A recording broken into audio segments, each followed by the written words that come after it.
Good morning प्रशिक्षुओं। जैसा कि हम पिछली कक्षा में लोदी वंश के बारे में चर्चा किए थे, अब हम उसके आगे सल्तनत कालीन प्रशासनिक व्यवस्था के बारे में चर्चा करेंगे। सल्तनत काल में भारत में एक नई प्रशासनिक व्यवस्था की शुरुआत हुई जो मुख्य रूप से अरबी फारसी पद्धति पर आधारित थी। सल्तनत काल में प्रशासनिक व्यवस्था पूर्ण रूप से इस्लामिक धर्म पर आधारित थी। उलेमाओं की प्रशासन में महत्वपूर्ण भूमिका होती थी। खलीफा इस्लामिक संसार का पैगंबर के बाद का सर्वोच्च नेता होता था। प्रत्येक सुल्तान के लिए आवश्यक होता था कि खलीफा उसे मान्यता दे। फिर भी दिल्ली सल्तनत के तुर्क सुल्तानों ने खलीफा को नाम मात्र का ही प्रधान माना। दिल्ली सल्तनत के सुल्तानों में अधिकांश ने अपने को खलीफा का नाइब कहा। अलाउद्दीन खिलजी ने अपने को खलीफा का नाइब नहीं माना। मुबारक खिलजी पहला ऐसा सुल्तान था जिसने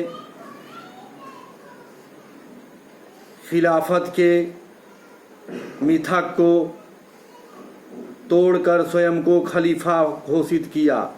मोहम्मद तुगलक ने अपने शासनकाल के प्रारंभ में खलीफा को मान्यता नहीं दी, पर शासन के अंतिम चरण में उसने खलीफा को मान्यता प्रदान कर दी।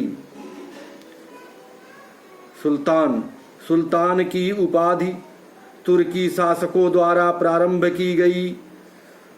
महमूद गजनवी पहला शासक था जिसने सुल्तान की उपाधि धारण की। सुल्तान केंद्रीय प्रशासन का मुखिया होता था। राज्य की पूरी शक्ति उसमें केंद्रित थी। न्यायपालिका एवं कार्यपालिका पर सुल्तान का पूरा नियंत्रण था। सल्तनत काल में उत्तराधिकार का कोई निश्चित नियम नहीं था,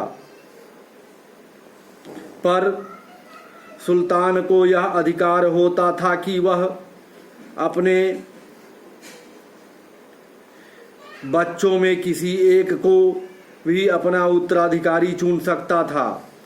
सुल्तान द्वारा चुना गया उत्तराधिकारी यदि अयोग्य है तो ऐसी स्थिति में सरदार नए सुल्तान का चुनाव करते थे।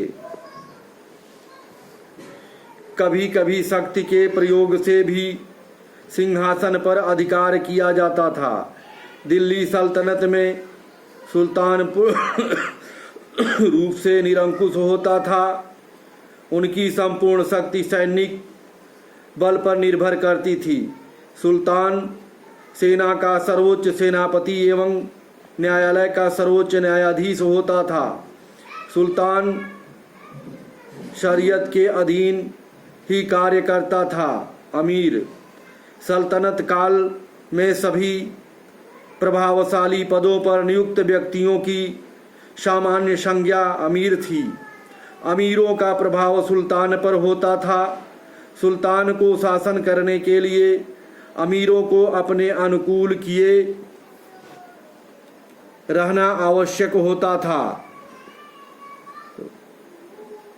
वैसे बलवन और इब्राहिम लोदी के समय में अमीर प्रभावशील हो गए थे। प्रायः नए राजवंश के सत्ता में आने पर पुराने अमीरों को या तो मार दिया जाता था या फिर उसे छोटे पद दिए जाते थे। अमीरों का प्रशासन में महत्वपूर्ण योगदान होता था। लोदी वंश के शासन काल में अमीरों का महत्व अपने चरमोत्कर्ष पर था। मंत्रिपरिषद यद्यपि सत्ता की ध्रुवी सुल्तान होता था, फिर भी विभिन्न विभागों के कार्यों के कुशल प्रशासन हेतु उसे एक मंत्रिपरिषद की आवश्यकता पड़ती थी, जिसे सल्तनत काल में मजलिस ए खलवन कहा जाता था। मंत्रिपरिषद की सलाह मानने के लिए सुल्तान बाध्य नहीं होता था। वह इनकी नियुक्ति एवं पदमुक्ति अपनी इच्छानुसार कर सकता था। मजलिस ए खल की बैठक हुआ करती थी। वहाँ पर सुल्तान कुछ खास लोगों को बुलाता था। वारे खान में सुल्तान सभी दरबारियों, खानों, अमीरों, मालिकों और अन्य रईसों को बुलाता था। वार ए आजम में सुल्तान राजकीय कार्यों का अधिकांश भाग पूरा करता था। यहाँ पर विद्वान, मुल्ला, काजी भी उपस्थित रहते थे। सल्तनत कालीन मंत्रिपरिषद में 4 मंत्री महत्वपूर्ण थे। वे निम्नलिखित हैं। वजीर, प्रधानमंत्री। मंत्रिपरिषद में वजीर शायद सर्वप्रमुख होता था। उसके पास अन्य मंत्रियों की अपेक्षा अधिक अधिकार होता था और वह अन्य मंत्रियों के कार्यों पर नज़र रखता था। मुख्यतः वजीर राजस्व विभाग का प्रमुख होता था। उसे लगान, कर व्यवस्था, दान, सैनिक व्यय आदि की देखभाल करना पड़ता था। सुल्तान की अनुपस्थिति में उसे शासन का प्रबंध करनी पड़ती थी। वह दीवान ए विजारत राजस्व विभाग, दीवान ए इमारत लोक निर्माण विभाग व दीवान ए अमीर को ही कृषि विभाग के मंत्रियों का प्रमुख होता था। वजीर के सहयोगियों में प्रमुख नायब वजीर, मगरीफ ए मुबालिक, मुस्तौफी ए मुबालिक एवं खजांची होते थे। तुगलक काल मुस्लिम भारतीय वजीरत का स्वर्ण काल था। उत्तरगामी तुगलकों के समय में वजीर की शक्ति बहुत बढ़ गई थी। सैयदों के समय में यह शक्ति घटने लगी थी तथा अफगानों के अधीन वजीर का पद अप्रसिद्ध हो गया था। नायब वजीर, वजीर की अनुपस्थिति पर उसके स्थान पर कार्य एवं सहयोगी के रूप में नायब वजीर कार्य करता था। मुशरिक ए मुमालिक, महालेखाकार, प्रांतों एवं अन्य विभागों में प्राप्त होने वाले आय एवं उनके व्यय का लेखा जोखा रखने का दायित्व मुशरिफ ए मुमालिक का होता था। नाजिर इसका सहायक होता था। मुस्तौफी ए मुबालिक, महालेखा परीक्षक, मुशरिफ द्वारा तैयार किए गए लेखे जोखों की जांच के लिए मुस्तौफी ए मुबालिक के पद की व्यवस्था थी। कभी कभी यह मुशरिफ की तरफ आय व्यय का निरीक्षण भी करता था। खजांची यह कोषाध्यक्ष के रूप में कार्य करता था। दीवान ए वकूफ, जलालुद्दीन खिलजी द्वारा स्थापित इस विभाग का मुख्य कार्य व्यय के कागजात की देखभाल करना होता था। दीवान ए मुस्तखराज, वित्त विभाग से संबंधित इस विभाग की स्थापना अलाउद्दीन खिलजी ने किया।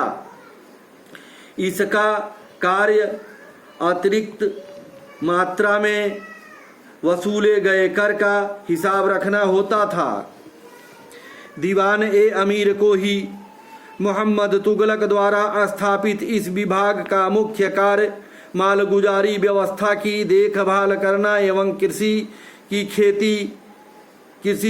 किसी को खेती योग्य बनाना होता था।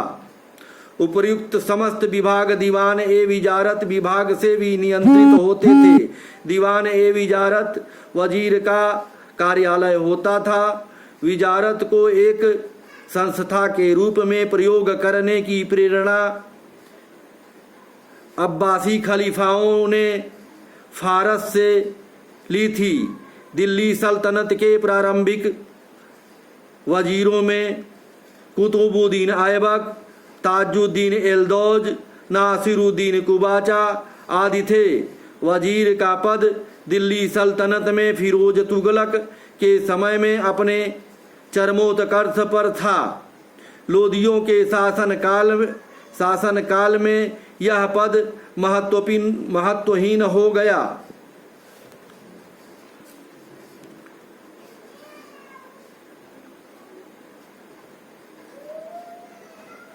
आज प्रशिक्षु यहीं तक, धन्यवाद। इसके आगे अगली कक्षा में हम लेकर आएंगे।